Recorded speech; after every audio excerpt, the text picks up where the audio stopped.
Hello students, मैं Shiva Serena हाजिर हूँ आज फिर आपके लिए कुछ इम्पोर्टेंट अहम इंफॉर्मेशन लेकर, है ना। जैसे कि आप जानते हैं हम 11वीं कक्षा की NCERT हिस्ट्री से विषय 2 आज करने जा रहे हैं। विषय 2 लेखन कला और शहरी जीवन, उसकी सार, उसकी समरी जो है आज हम करने जा रहे हैं। तो बिना किसी देरी के चलिए मैं इसे शुरू करती हूँ। तो ध्यान से सुनिएगा और ध्यान से समझने की कोशिश करिएगा, ठीक है। पहला पॉइंट, मेसोपोटामिया का प्राचीन प्रदेश फरात तथा दजला नदियों के बीच बसा था। कहाँ बसा था? फरात तथा दजला नदियों के बीच बसा था। आजकल यह प्रदेश इराक गणराज्य का एक अभिन्न भाग है। किसका भाग है? इराक गणराज्य का। ईरान मत समझ लेना इसे, इराक गणराज्य का एक अभिन्न भाग है। मेसोपोटामिया की सभ्यता अपनी संपन्नता, लेखन कला, शहरी जीवन, विशाल एवं समृद्ध साहित्य, गणित तथा खगोल विद्या के लिए प्रसिद्ध था। लेखन कला तथा शहरी जीवन का प्रारंभ मेसोपोटामिया में हुआ। कहाँ हुआ? मेसोपोटामिया में हुआ। यह मानव सभ्यता का गौरव समझा जाता है। शहरी जीवन और लेखन कला का जो विकास है ये मानव सभ्यता का गौरव समझा जाता है।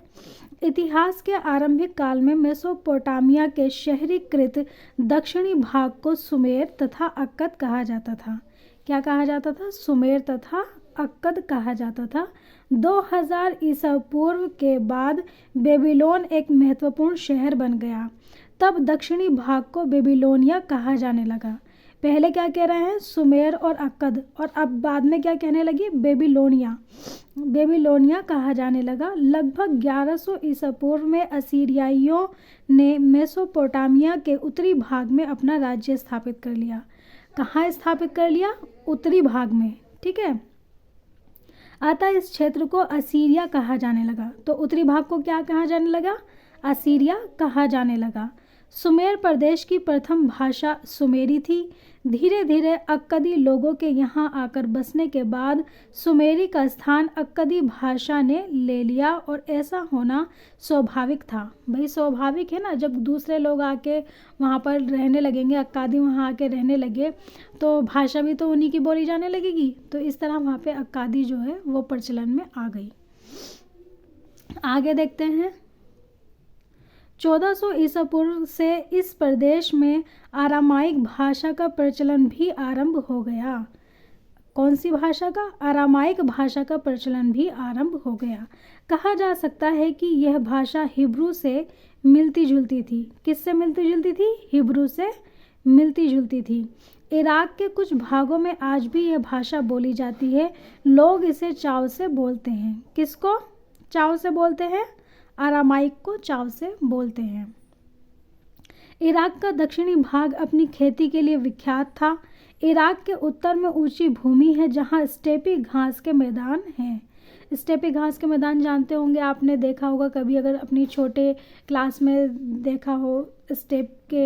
जो स्टेपी घास के मैदान होते हैं किस तरीके से एक सीढ़ी की तरह जो है वो बने होते हैं। तो स्टेपी घास के मैदान हैं। यहाँ आजीविका का मुख्य साधन पशुपालन है। क्या है? पशुपालन है, यानी कृषि उनका गौण धंधा है, यानी सेकंड नंबर पे है। स्टेपी घास के मैदान दूर दूर तक फैले हैं। स्टेपी घास के मैदान कैसे हैं? दूर दूर तक फैले हैं।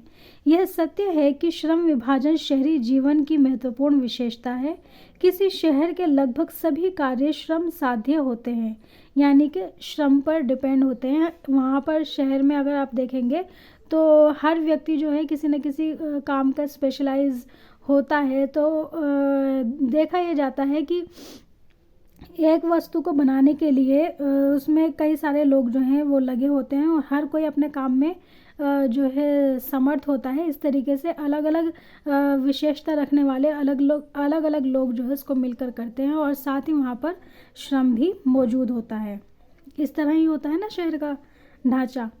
इसके अतिरिक्त शहरी अर्थव्यवस्था के लिए एक सामाजिक संगठन का होना भी ज़रूरी है ताकि इसका नियमन सुचारू रूप से हो सके।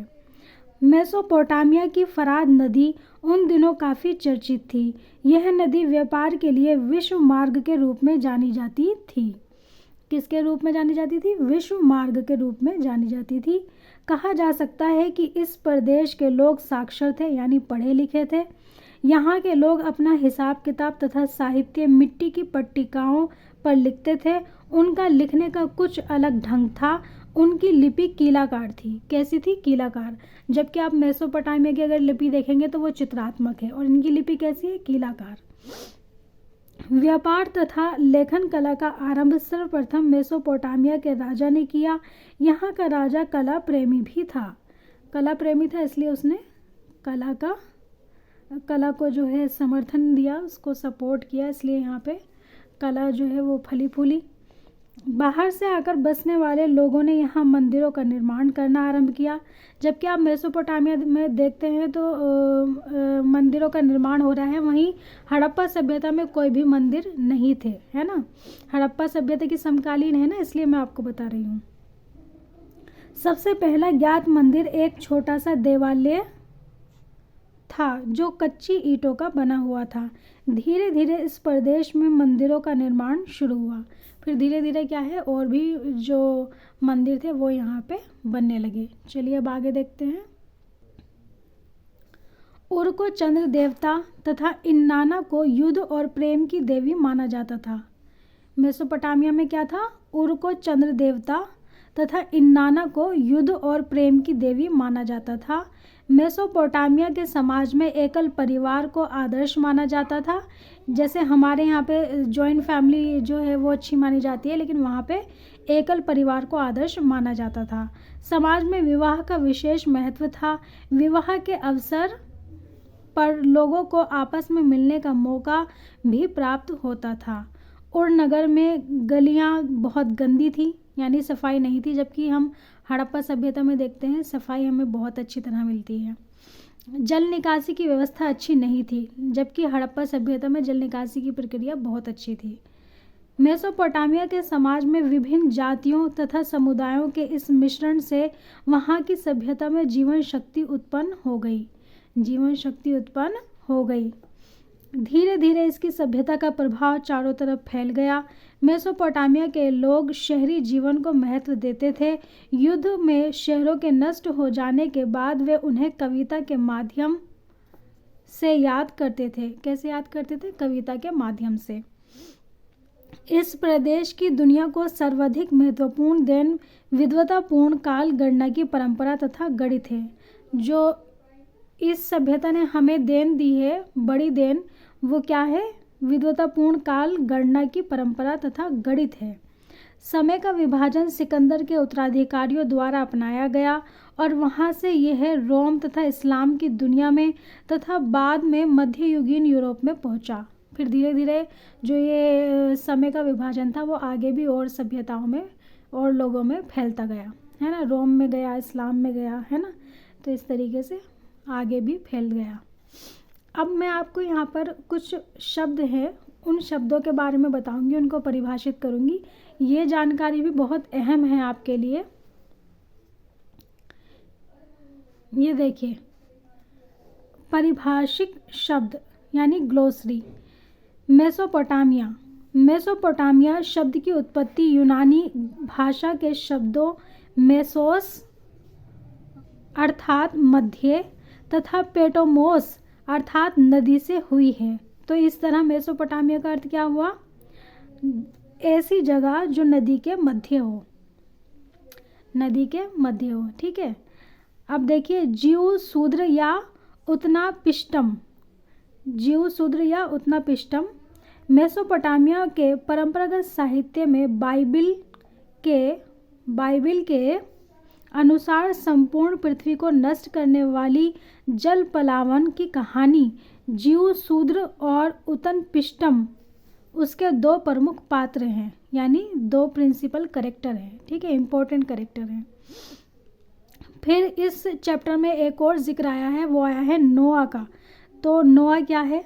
बाइबिल के अनुसार जल पलावन पृथ्वी पर संपूर्ण जीवन को नष्ट करने वाला था, लेकिन ईश्वर ने जल पलावन के पश्चात भी जीवन को पृथ्वी पर सुरक्षित रखने के लिए नोआ नाम के एक व्यक्ति को चुना। नोआ ने एक बड़ी नाव बनाई ये जो यहाँ पर नोवा नाम से जिसका ज़िक्र है, इस्लामिक किताबों में उसके लिए जो नाम आया है वो नूह का आया है, नूह अलैहिस्सलाम, ठीक है। और जो बाइबल है उसमें जो नाम आया है वो है नोआ, ठीक। इस नाव में उसने सभी जीव जंतुओं का एक एक जोड़ा रख लिया। जल पलावन हुआ तो शेष सभी नष्ट हो गया, पर नाव में रखे सभी जोड़े सुरक्षित बच गए, ठीक है। फिर एक और वर्ड आया है इस पुस्तक में, एनसीईआरटी के पार्ट 2 में, वो है कांसा। कांसा क्या होता है? कांसा आप जानते होंगे, लेकिन मैं एक बार फिर बता देती हूँ। कांसा तांबे तथा रागे, रागे यानी टिन के मिश्रण से बनता है। कीलाकार की बात हुई थी, मैंने बताया था कि लिपि इनकी कीलाकार है। तो कीलाकार क्या होता है ये भी आपको पता होना चाहिए। कीलाकार लैटिन भाषा के 2 शब्दों क्यूनियस से बना है। क्यूनियस जिसका अर्थ है खूंटी, तथा फोर्मा जिसका अर्थ है आकार। तो क्या है? खूंटी तथा फोर्मा जिसका अर्थ है आकार। तो ये है कीलाकार के 2 शब्द, ठीक।